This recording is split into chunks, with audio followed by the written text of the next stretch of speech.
बिस्मिल्लाहिर्रहमानिर्रहीम। अस्सलाम वालेकुम व्यूअर्स, मैं हूं आपकी दोस्त मुस्कान खान और आज मैं आप लोगों को आलू का पराठा जो है वो बनाना सिखाऊंगी। बहुत ज़्यादा आप लोगों ने आलू के पराठे खाए होंगे, लेकिन आज जो मैं आपको पराठा बनाकर दिखाने लगी हूं या इंट्रोड्यूस करवाने लगी हूं, वो पराठा जो है इंशाल्लाह ताला उन लोगों के लिए भी होगा जो ब्लड प्रेशर के मरीज़ हैं और बहुत कम नमक मिर्च होगी, ताकि आप लोगों के मैदे जो हैं वो डिस्टर्ब ना हो।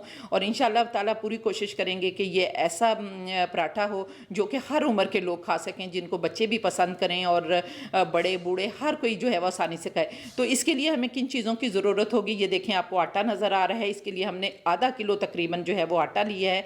इसके अंदर आप नमक डालकर भी इसको गूंद सकते हैं ताकि अच्छी सी इसकी जो है वो कंसिस्टेंसी जो है वो बन जाए। लेकिन फिर वही बात कि ब्लड प्रेशर के मरीज़ फिर नहीं खा सकेंगे, इसलिए इसमें हम नमक जो है वो नहीं ऐड करेंगे, लेकिन आप इसमें नमक जो है वो ऐड कर सकते हैं। अब हम इसको पानी के साथ जो गूंदेंगे, तो चले गूंद लेते हैं और फिर आपसे मिलती हूँ। थोड़ा थोड़ा इस तरह पानी डालकर हम इसको गूंदते जाएंगे। आपने यकदम पानी जो है वो बहुत ज़्यादा नहीं डालना, क्योंकि अगर आप यकदम ज़्यादा पानी डालेंगे तो इसका मतलब होगा कि वो पानी आटा जो है वो पतला भी हो सकता है, तो फिर जाहिर बात है आप पानी तो नहीं निकाल सकते ना। तो इसलिए थोड़ा थोड़ा, जिस तरह ये आपको वीडियो में नज़र आ रहा है कि थोड़ा थोड़ा वो पानी डालते जाते हैं और फिर गूंदते जाते हैं। इसी तरह आपने इसको थोड़ा थोड़ा पानी डालकर गूंदते जाना है और फिर जब थोड़ा सा ये फॉर्म में आ जाएगा तो फिर मैं आप ये देखें, अब आटा जो है हमने गूंद लिया है और इसको थोड़ा सा हम रेस्ट देंगे ताकि इसमें जो है वो एक लेस सी जो है वो बन जाए। तो अभी इसको आधा घंटा या घंटा के लिए आप रख दें और इसके बाद पराठे बनाएं तो इंशाल्लाह बहुत ज़्यादा अच्छे बनेंगे। तो अब इसको रेस्ट देते हैं और फिर मिलते हैं कि पराठे कैसे बनाने हैं, फिर मैं आपको बताती हूँ। अब हम पराठे के लिए फिलिंग तैयार कर लेते हैं। ये देखें, अब हमने आलू धोकर अच्छी तरह से पानी में डाल ली हैं, एक सॉस पैन में डाल ली हैं। ये तकरीबन 1 किलो के करीब आलू होंगे और इनको इस तरह से डालकर आपने पहले वॉश करके अच्छी तरह पानी में डालकर, खुले पानी में डालकर आपने बॉईल कर लेना। अब मैं इसको बॉईल करने के लिए चूल्हे पर रखती हूँ और फिर आपको आगे अब ये देखें, ये आपको नज़र आ रहा है कि सॉस पैन जो है वो चूल्हे के ऊपर मैंने रख दिया है। अब ये इस तरह से बॉईल हो जाएंगे और फिर छुरी मारकर इसको देखेंगे कि क्या ये अंदर से भी गल गए हैं अच्छी तरह। एक तरीका तो इसका ये है। दूसरा तरीका ये है कि आप आलूओं को अच्छी तरह छीलकर छोटे छोटे टुकड़े करके तब भी बॉईल कर सकते हैं। आपको जिस तरह से सहूलत है उस तरह से आप बॉईल कर लें। ये देखें, आलू हमारे गल गए हैं। इनकी एक निशानी तो ये है कि ये आपको नज़र आ रहा है कि ये फट गए हैं। ये देखें, इस तरह के ये फट जाते हैं तो निशानी हो जाती है कि ये गल गए हैं। दूसरी निशानी आप ये करेंगे कि इस तरह की छुरी लेकर आप इसके अंदर जब इस तरह से करेंगे, डालेंगे, तो फिर आपको पता चल जाएगा कि ये छुरी जो है सॉफ्टली अंदर गई है। यानी अगर सॉफ्टली अंदर जाती है तो इसका मतलब है हमारे आलू गल गए हैं। अब हम इनके अंदर ठंडा पानी डालेंगे और इनको छीलेंगे और फिर नेक्स्ट प्रोसीजर करेंगे। आलू जो हैं इनको मैश भी कर लिया। आप इनको मैशर से भी मैश कर सकते हैं और अगर आप चाहें तो चम्मच से भी कर सकते हैं, क्योंकि ये इतने फाइन हमारे बॉईल हुए थे कि हम आसानी से हमने इनको मैश कर लिया। ठीक है। और इसके अंदर ये वाला प्याज है, एक अदद हमने मीडियम साइज़ का प्याज ऑमलेट की तरह का काटा हुआ है। अब हम ये इसके अंदर डाल देंगे, एक प्याज डाल देंगे इसके अंदर और इसके साथ ही हमने आधी गट्ठी जो है वो धनिए की चॉप की हुई है, हम इसके अंदर ये डाल देंगे। और इसके बाद ये 1/2 टीस्पून जो है वो हमारे पास नमक है। और नमक जो है वो आप हस्बे जायका डाल सकते हैं, आप अपनी मर्ज़ी के मुताबिक डाल सकते हैं। अगर ब्लड प्रेशर के मरीज़ हैं तो फिर बहुत कम नमक जो है वो जाएगा, इसीलिए आटे में भी नमक जो है वो नहीं डाला। ठीक है। इसके बाद जो है ये आपको हल्दी नज़र आ रही है, 1/2 टीस्पून हम इसमें हल्दी डाल देंगे।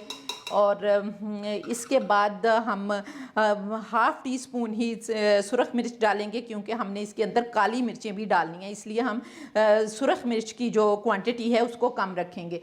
ठीक है, ये डाल देंगे। और इसके बाद ये अब 3 चीज़ें आपको नज़र आ रही हैं। ये काली मिर्चें हैं, 1 चम्मच हमने काली मिर्च ली है और 1 ही चम्मच टीस्पून जो है वो हमने सूखा धनिया लिया है और 1 ही टीस्पून हमने ज़ीरा लिया है। और इसके अंदर ये थोड़ी सी आपको दालचीनी नज़र आ रही है। ये हाजमे के लिए और बहुत सेहत के लिए भी अच्छी होती है, क्योंकि ज़ीरा जो है ये हमारे वेट लॉस में भी बहुत किरदार अदा करता है। तो इन तमाम तीनों मसालों को हम पीस लेंगे और पीस कर इसके अंदर डालेंगे। मैं पीसती हूँ और फिर आपको बताती हूँ।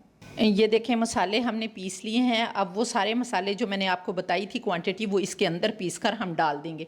अब हम इसे हाथ की मदद से अच्छी तरह से इसको मिक्स करेंगे और मिक्स करने के बाद हम इसके आलू के पराठे बना सकते हैं और आराम से जो है वो चटखारे लेकर खा सकते हैं। जी ये देखें, अब हमने इस तरह से एक रोटी सी बना लेनी है। उसको थोड़ा सा जितना चौड़ा आप देख रहे हैं इतना ही चौड़ा करके उसके अंदर इस तरह आलू काफ़ी फिलिंग में डालने हैं, ज़्यादा क्वांटिटी में डालने हैं ताकि आलूओं का मज़ा आए और पता चले कि आलू का पराठा है। ये नहीं कि उसके अंदर थोड़े से आलू हों और इसी तरह लग रहा हो कि जैसे हम एक आम सादा सी रोटी जो है वो खा रहे हैं।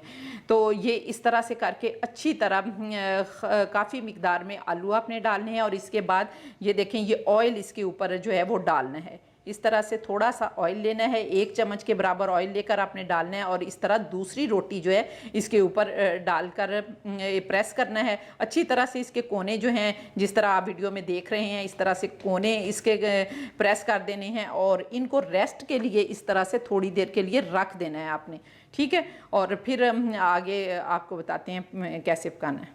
ये देखें, अब इस तरह हमने तवा जो है वो चूल्हे पर रख दिया है। पहले उसके ऊपर 1 चम्मच ऑयल जो है उसके ऊपर लगाएंगे और फिर अपनी रोटी को जिस तरह से रोटी बनाते हैं चौड़ा करेंगे और इस तरह ये देखें, आप देख रहे हैं कि अब इस रोटी को हम पराठे को चौड़ा करेंगे। रोटी नहीं बल्कि कहेंगे इसको पराठा कहेंगे।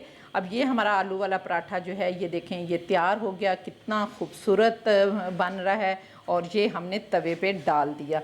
और ये देखें, अब इसको बहुत ज़्यादा आंच आपने तेज़ नहीं रखनी।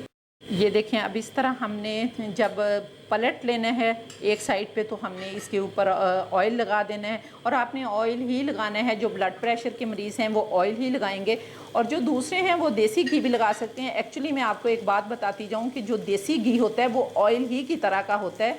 वो आपकी ना तो वेंस में जमता है और आंतड़ियों में जमता है और ना ही उससे कोई ब्लड प्रेशर वगैरह का ख़तरा या हार्ट अटैक का ख़तरा जो है वो होता है। तो इसलिए अगर किसी के पास कोई अफोर्ड कर सकता है तो वो अल्हम्दुलिल्लाह देसी घी जो है वो भी खा सकता है। सिर्फ अवॉइड करना है तो आपने दूसरे वाले घी से अवॉइड करना है। तो ये देखें, बहुत ही खूबसूरत हमारा पराठा जो है वो पक रहा है और इस तरह से आपने दोनों साइड से इसको अच्छी तरह से पका लेना है और फिर इंजॉय करना है।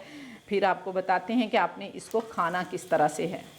माशाल्लाह खूबसूरत आलू का पराठा जो है वो तैयार हो चुका है। अभी मैं आप लोगों को बताती हूँ कि इसको आपने खाना किस तरह से। आप इसको पुदीने की चटनी के साथ भी खा सकते हैं। इसके साथ पुदीने की चटनी जो है वो बनाएंगे, ठीक है। और उसके साथ जो है वो फिर आप मज़े ले लेकर खाएं और फिर मुझे ज़रूर बताएं कि आपको ये पराठा कैसा लगा और कमेंट करके अपनी राय का इजहार भी करें कि आया हम इसको पुदीने की चटनी के साथ खाएँ या किसी और, अगर आपके साथ पास कोई ऐसा ऑप्शन है कि उससे ये खाना ज़्यादा मज़े का लगता है तो फिर मुझे कमेंट करके ज़रूर बताएँ। पुदीने की चटनी जो है आपको नज़र आ रही है, ये पुदीने की चटनी बनाई है। हाँ, हमने पराठे में पुदीना इसलिए नहीं डाला कि अगर वह पराठे में भी पुदीना डाल देते तो वो आपको पुदीने का जायका जो है वो आता। तो पराठे में आपको इंशाल्लाह ताला आलू का जायका आएगा और बहुत ज़्यादा डिलीशियस मज़ेदार लगेगा। और जब आप इसके साथ पुदीने की चटनी खाएंगे तो वो हाज़मेदार भी होगी। आप का पराठा जो है वो हज़म भी बड़ी जल्दी हो जाएगा और इंशाल्लाह ताला आपको मज़ा भी आएगा। तो इसको खाएँ और इंजॉय करें। तो इसके साथ ही मुझे इजाज़त दीजिए। इंशाल्लाह ताला फिर किसी नेक्स्ट डिलीशियस रेसिपी के साथ दोबारा आपकी खिदमत में हाज़िर होंगी। तब तक के लिए अल्लाह हाफिज़।